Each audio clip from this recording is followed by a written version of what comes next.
ZEE5 ಇರುವಾಗ ನೀವು ನಿಮ್ಮ ನೆಚ್ಚಿನ ಶೋಗಳನ್ನ ಎಂದಿಗೂ ಮಿಸ್ ಮಾಡಿಕೊಳ್ಳುವುದಿಲ್ಲ. ಅದು ಸಂಪೂರ್ಣ ಉಚಿತವಾಗಿ.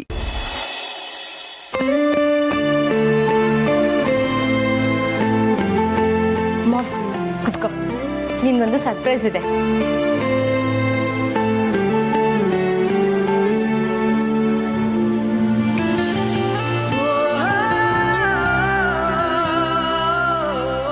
ಏನಮ್ಮ ಇದೆಲ್ಲ?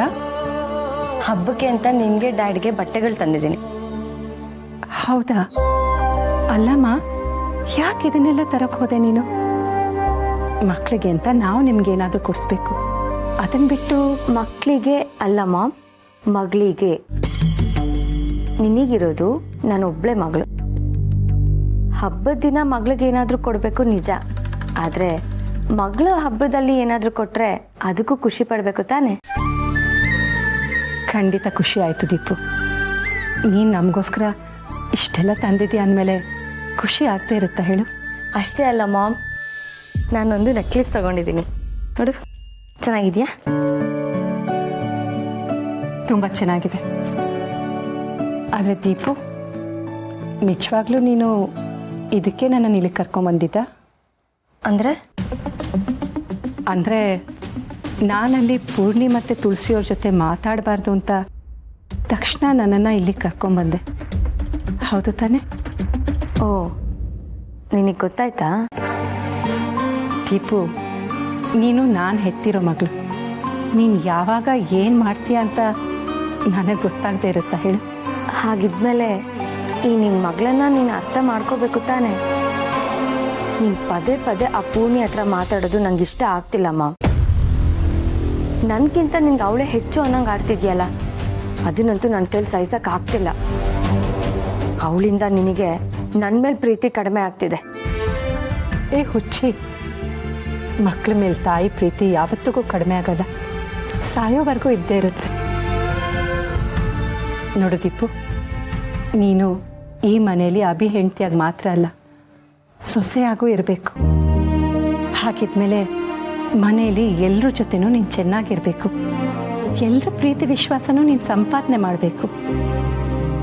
ಹಾಗೆ ನೋಡಿದ್ರೆ ನಾನು ಎಲ್ಲರೂ ಪ್ರೀತಿಯಿಂದ ಮಾತಾಡ್ಸೋದಲ್ಲ, ನೀನು ಎಲ್ಲರ ಜೊತೆ ಪ್ರೀತಿಯಿಂದ ಮಾತಾಡಬೇಕು. ಅದರಲ್ಲೂ ಪೂರ್ಣಿ ನಿನ್ನ ಅಕ್ಕ ಇದ್ದ ಹಾಗೆ. ಮಾಮ್ ಪ್ಲೀಸ್, ನೀ ಪದೇ ಪದೇ ಅದನ್ನೇ ಹೇಳಬೇಡ. ನಾನು ನಿಂಗೆ ಎಷ್ಟು ಸಲ ಹೇಳಿದ್ದೀನಿ ಅವಳನ್ನ ನನ್ನ ಅಕ್ಕ ಅಂತ ಅನ್ಬೇಡ ಅಂತ. ನಾನು ಬೇಕಿದ್ರೆ ಈ ಮನೇಲಿ ಏನು ಚಾಕರಿ ಬೇಕಾದರೂ ಮಾಡ್ತೀನಿ, ಯಾರಿಗೆ ಬೇಕಾದರೂ ಸೇವೆ ಮಾಡ್ತೀನಿ, ಆದರೆ ಅವಳನ್ನ ಮಾತ್ರ ಅಕ್ಕ ಅಂತ ಅನ್ಕೊಳ್ಳಲ್ಲ. ಅಲ್ಲಮ್ಮ ದೀಪು, ಅವಳ ವಿಷಯದಲ್ಲಿ ಯಾಕೆ ಹೀಗೆ ನಡ್ಕೋತಿದ್ಯಾ ನೀನು? ಅವಳು ಏನು ಮಾಡಿದಾಳೆ ನಿನಗೆ? ನೋಡು, ಅವಳು ಎಲ್ಲರ ಜೊತೆನೂ ಪ್ರೀತಿಯಿಂದ ನಡ್ಕೋತಾಳೆ, ಅದಕ್ಕೆ ಎಲ್ಲರೂ ಅವಳನ್ನ ಅಷ್ಟೇ ಪ್ರೀತಿಸ್ತಾರೆ. ನೀನು ಕೂಡ ಹಾಗೆ ಇರಬೇಕಲ್ವಾ? ನನಗೆ ಹಾಗಿರೋಕ್ಕೆ ಬರಲ್ಲ ಮಾಮ್. ಆ ಬೀದಿ ಬಿಕಾರಿ ಜೊತೆಲಿ ನನ್ನ ಕಂಪೇರ್ ಮಾಡಬೇಡ. ನನಗೆ ಅವಳ ಹೆಸರೆತ್ತಿದ್ರೇ ಆಗಲ್ಲ, ಅಂಥದ್ರಲ್ಲಿ ನೀನು ಅವಳ ಜೊತೆಲಿ ಮಾತಾಡಿದ್ರೆ ನನಗೆ ಮೈಯೆಲ್ಲ ಉರಿಯುತ್ತೆ. ಇದೇ ಮೊದಲು ಇದೇ ಕೊನೆ. ನನ್ನ ಹತ್ರ ಅವಳ ವಿಷಯ ಮಾತಾಡಬೇಡ ಅಷ್ಟೇ.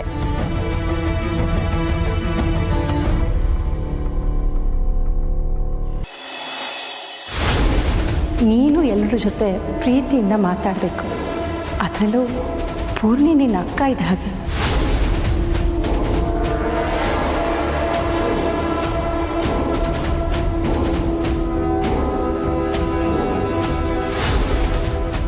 ದೀಪಿಕಾ, ನಿನಗೊಂದು ವಂಡರ್ಫುಲ್ ನ್ಯೂಸ್. ನಮ್ಮ ಕಂಪ್ನಿಗೆ ಒಂದು ಒಳ್ಳೆ ಪ್ರಾಜೆಕ್ಟ್ ಸಿಕ್ಕಿದೆ. ಆ ಪ್ರಾಜೆಕ್ಟ್ನ ಕಂಪ್ಲೀಟ್ ಆಗಿ ನಾನೇ ಹ್ಯಾಂಡಲ್ ಮಾಡ್ತಾ ಇದ್ದೀನಿ. ಸೊ ಈ ಸಲ ನಾನು ಸ್ವಂತ ಶ್ರಮದಿಂದ ದುಡ್ದು ಅದೇ ದುಡ್ಡಲ್ಲಿ ಅಬ್ರಾಡ್ ಟ್ರಿಪ್ ಕರ್ಕೊಂಡು ಹೋಗ್ತೀನಿ. ಹೇಳು, ಯಾವ ಕಂಟ್ರಿಗೆ ಹೋಗೋಣ? ಸುಡ್ಗಾಡಿ ಕರ್ಕೊಂಡು ಹೋಗು. ಕರ್ಕೊಂಡು ಹೋಗ್ತೀಯಾ? ನೀನು ಕರ್ಕೊಂಡು ಹೋಗೋದೇನು ಬೇಕಾಗಿಲ್ಲ ಬಿಡು. ಒಂದು ಅರ್ಥದಲ್ಲಿ ನೀನು ನನ್ನ ಅಲ್ಲೇ ಬಿಟ್ಟಿದ್ಯಾ. ದೀಪಿಕಾ, ಏನಾಯ್ತು ನಿನಗೆ? ಯಾಕೆ ಹೀಗೆಲ್ಲ ಮಾತಾಡ್ತಿದ್ಯಾ? ಇನ್ನೇನಾಗಬೇಕು? ಈ ಮನೆಯಲ್ಲಿ ಯಾರಿಗೂ ನನ್ನ ಬಗ್ಗೆ ಪ್ರೀತಿನೇ ಇಲ್ಲ. ನಾನು ಹೇಗಿದ್ದೀನಿ, ನನ್ನ ಮನಸ್ಸಲ್ಲಿ ಏನಾಗ್ತಿದೆ ಅನ್ನೋದ್ರ ಬಗ್ಗೆ ಯೋಚನೆನೂ ಇಲ್ಲ. ಎಲ್ರಿಗೂ ಅವ್ರವ್ರ ಯೋಚನೆಗಳೇ ದೊಡ್ಡದಾಗೋಯ್ತು.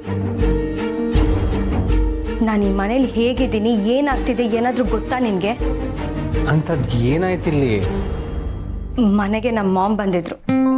ಅರೆ, ಇದು ಖುಷಿ ಆಗೋ ವಿಚಾರ ತಾನೆ, ಅದಕ್ಕೆ ಇಷ್ಟೊಂದು ಸಿಟ್ಟಾಗಿದ್ಯಾ? ಮಾಮ್ ಬಂದಿದ್ದಕ್ಕೆ ಖುಷಿ ಪಡಬೇಕೋ ಅಥವಾ ಅವ್ರು ನಡ್ಕೊಂತಿರೋ ರೀತಿಗೆ ಕೋಪ ಮಾಡ್ಕೋಬೇಕೋ? ಮಾಮ್ ಇಲ್ಲಿಗೆ ಬರೋದು ನನ್ನ ನೋಡೋಕ್ಕಲ್ಲ ಅಭಿ. ಅವ್ರು ಇಲ್ಲಿಗೆ ಬಂದಾಗೆಲ್ಲ ಮಾತಾಡ್ಸೋದು ಅಪೂರ್ಣಿನ. ನನಗಿಂತ ಜಾಸ್ತಿ ಅಪೂರ್ಣಿ ಮೇಲೆ ಪ್ರೀತಿ ಅವ್ರಿಗೆ. ಓ ಅಷ್ಟೇನಾ? ಅದಕ್ಕೆ ಗುಣನೇ ಹಾಗೆ ಅಲ್ವಾ ದೀಪಿಕಾ? ಎಲ್ರನ್ನೂ ಪ್ರೀತಿಸೋ ಅಂಥ ಗುಣ, ಎಲ್ಲರ ವಿಶ್ವಾಸನೂ ಪಡ್ಕೊಳ್ಳೋ ಅಂಥ ಗುಣ. ಇದೇ ನನಗಾಗಲ್ಲ.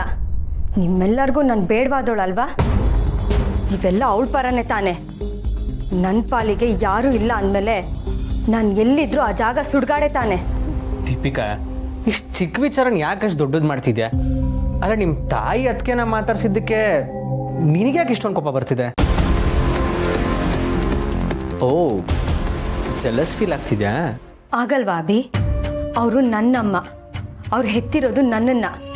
ಹೆತ್ತ ಮಗಳನ್ನ ಬಿಟ್ಟು ಬೇರೆ ಯಾರಿಗೋ ಪ್ರೀತಿ ತೋರಿಸಿದ್ರೆ ಬೇಜಾರಾಗಲ್ವಾ? What is this Deepika? ನೀನು ಹೇಗೆ ಆಡ್ತಿದ್ಯಾ ಗೊತ್ತಾ? ಮೊದಲು ಸಮರ್ಥ ಆಡ್ತಿದ್ದ ಗೊತ್ತಾ? ಹಾಗೆ ಆಡ್ತಿದ್ಯಾ. ಆ ಮಕ್ಕಳನ್ನ ಪ್ರೀತಿಸಬಾರ್ದು, ನನ್ನನ್ನು ಮಾತ್ರ ಪ್ರೀತಿಸ್ಬೇಕು, ನಿಮ್ಮ ಪ್ರೀತಿ ಎಲ್ಲ ನನಗೇ ಬೇಕು ಅಂತ ಆಡ್ತಿದ್ದ ನೋಡು, ಹಾಗೆ ಆಡ್ತಿದ್ಯಾ. ಅವನಿಗಾದ್ರೀಗ ಬುದ್ಧಿ ಬಂದಿದೆ, ನಿನಗದು ಯಾವಾಗ ಬುದ್ಧಿ ಬರುತ್ತೋ ಏನೋ. ಹೌದು, ನನಗೆ ಬುದ್ಧಿ ಬರಲ್ಲ. ಆದರೆ ನಾನು ಅನುಭವಿಸ್ತಿರೋ ನೋವು ನಿನಗೆ ಅರ್ಥ ಆಗಲ್ಲ. ನಿನಗೆ ಹೆತ್ತ ತಾಯಿನೇ ಇಲ್ವಲ್ಲ, ಹಾಗಿರುವಾಗ ನನ್ನ ನೋವು ನಿನಗೆಲ್ಲ ಅರ್ಥ ಆಗುತ್ತೆ.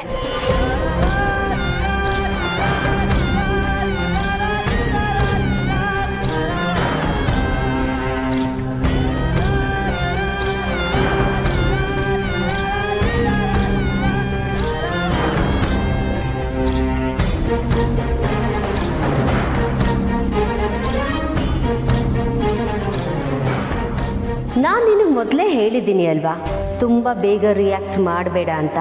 ಅಭಿ ಏನೇ ಮಾತಾಡಿದ್ರು, ಯಾವುದೇ ರೀತಿ ನಡ್ಕೊಂಡ್ರು, ನೀನು ಅವನನ್ನು ಅಪೋಸ್ ಮಾಡಬೇಡ.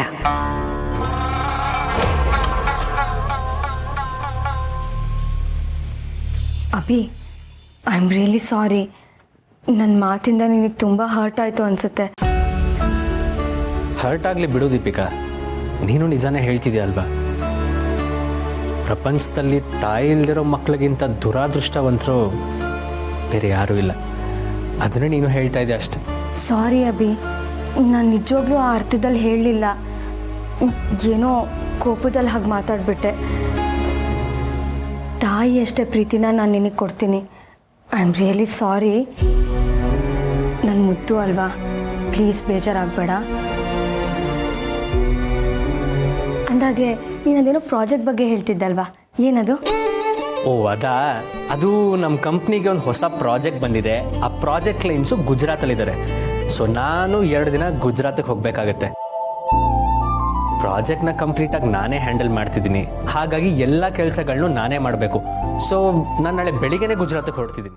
ZEE5 ಆಪ್ ಡೌನ್ಲೋಡ್ ಮಾಡಿ ಎಲ್ಲಾ ಸಂಚಿಕೆಗಳನ್ನು ಸಂಪೂರ್ಣ ಉಚಿತವಾಗಿ ನೋಡಿ.